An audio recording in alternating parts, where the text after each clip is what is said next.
as I mentioned, is a dream of every person to be promoted to the next level of the stage of life, to live a good life. It's a dream. If you're working, you want to go to the next, if you're working, you want to go to the next position. But do you really qualify? Let us reflect ourselves what Daniel was doing, and then you also ask yourself. Number one, you have to know that Daniel was one of the elite. Just like many of us, he had a high level of education, and he was trained in all the branches of wisdom of the day. We are told he was very good in literature. He was linguistic. He could actually, he's a bilingual. He could speak in more than one language. Then what do we learn? In Babylon, he served in a number of capacities. He was a wise man and a advisor in the personal service of King Nebuchadnezzar. As I mentioned earlier, after Daniel told Nebuchadnezzar his dream and his interpretation, he was made to be the overseer of the province of Babylon. And all the wise men, magicians in the Babylon, he was the one in charge of them. Remember, these are the same people, when they were called, they ignored him. They left him behind. That also reminds us, the same thing also happened to the King David. You remember?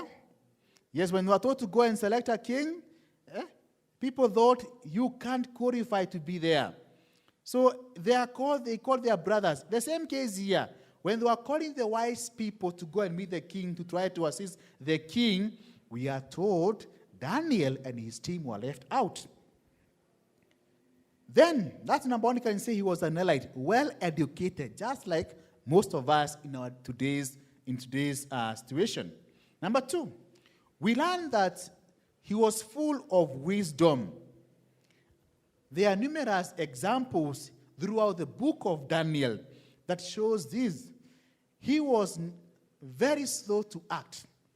He was patient, and more so, very prayerful.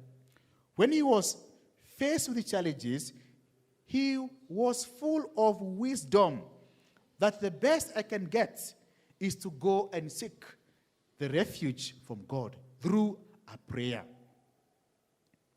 And this is well noted in chapter 1, verse 8 to 16. The other one, number 3, is what I mentioned earlier about the talent usage. This reminds us that even ourselves, we are fearfully and wonderfully made, very unique. God has given us multiple talents. But we know, as I mentioned, many of us die without emptying their talent.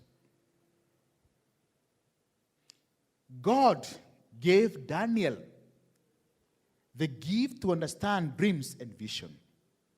And Daniel knew it very well. The same case with Joseph. The question is, we should be asking ourselves, do I really know my talent? Do I know my strength?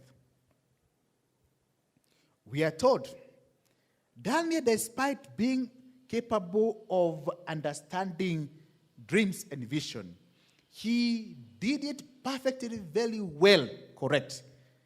That tells us anything that God has given us, any talent, we are steward. We should do it very well, correctly. If I'm told to teach, I should not be reminded. If I'm supposed maybe perhaps to be in the chapel, don't be reminded. Use that time wisely. If I'm supposed to come and assist this, playing the instrument, I should do the same. If it's a librarian, I should not be reminded to do what God has called me to do. And I've said, remember, God called you among us very many. For sure enough, you are not the best. Even for us, the student, you are not the best people who perform very well in the level of the school that you are in. There are those who did very well in their capacity, but they are not here. But God saw it fit for you, despite what you got, to be here. Is that not a privilege from God? The other one which you have to learn from the Daniel He was steadfast. He was uncompromising. We learn that Daniel lived in a foreign culture. And we learn that from the book of Daniel chapter 1 verse 8. We are told, I can read, but Daniel resolved not to defile himself with the royal food and wine. And he asked the chief official for permission not to defile himself in this way. That tells us, in the life that we are living today, in the work we are doing today, in our role of taking care of what God has given us, it's not going to be a smooth way. We have to face temptation. But what are you supposed to do? Like David, we are supposed, in each situation, we are supposed to follow God, regardless of the surrounding. Many of the young people say it's a peer pressure, but I also realize even this one had very many. There are only 4 amongst very many people who are captive. But he was able to withstand. So our principle should start, despite the situation. Here we are, far away from our parents. So you are free to do what you can do. But remember the principles. Remember, you should not compromise yourself. If you want a good future, if you want a career to advance, if you want greater things to follow you, please don't compromise. Remain steadfast. Be bold. Be courageous with your belief. Then we go and learn about another character of Daniel. He was full of courage.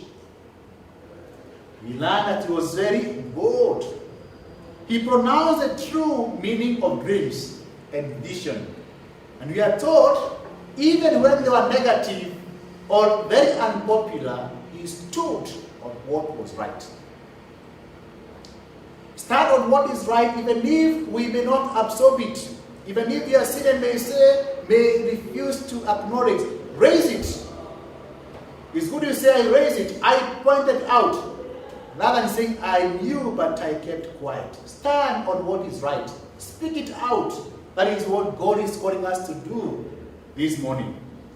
The other one is about humility. And I know last semester, one of us, our senior lecturer, Manoa, took us through this about humility. It is coming up again here. That he is told, in the eyes of the world, Daniel, in the eyes of the world, Daniel had amazing talent. He could have used for his own gain, but he did not. It would have easy for him to become prideful, but he never did that. Every time he had an opportunity to praise himself, he gave all credit, glory, thanks, and praise to God. Do you do that? Many other times we forget God. And today we are saying there are a group of us who have won, and they have bound more than 100 million. Who have taken them there? It is God. And we found that they were representing Africa. And I was asking ourselves, in the whole of Africa, God found it fit for the St. Paul to raise its flag. So it doesn't matter the school that we know. We have Giant, we have UN, we have other schools, other universities in South Africa, others in Egypt that are rated very high. But those one, God said, no. This is a time for me to do what? To uplift my very own. Maybe it's a prayer that you may want to make here. It's a prayer that perhaps the chaplain made. Perhaps a prayer that was made very many years before he came here. That God have answered. But let that be known. The pride, we should forget about the pride. The other one, number 7, is about reliance on God. We know very well that Daniel faced a number of very difficult situations, trials and temptation. He never relied on himself or trusted on his own strength or wisdom. And remember, he was among the best brain in the land of what? Babylon. But he never trusted on his own strength. He was very smart. in terms of interpreting, even the king, so take care, it's good for you, you take care of the province of Babylon. But you are told what? Despite him holding high position, he was relying on God to guide him. The challenge is, do we rely God on what we do? In our academic, in our work? Do we rely God? Do we seek God in what we are doing? Even our families, do we seek God in our families? Even when you are applying a position somewhere, or a position, do you take time to pray and say, I pray that God is going to lead me in this. And if it's worthy for me to get this job, give it to me. Praise the Lord.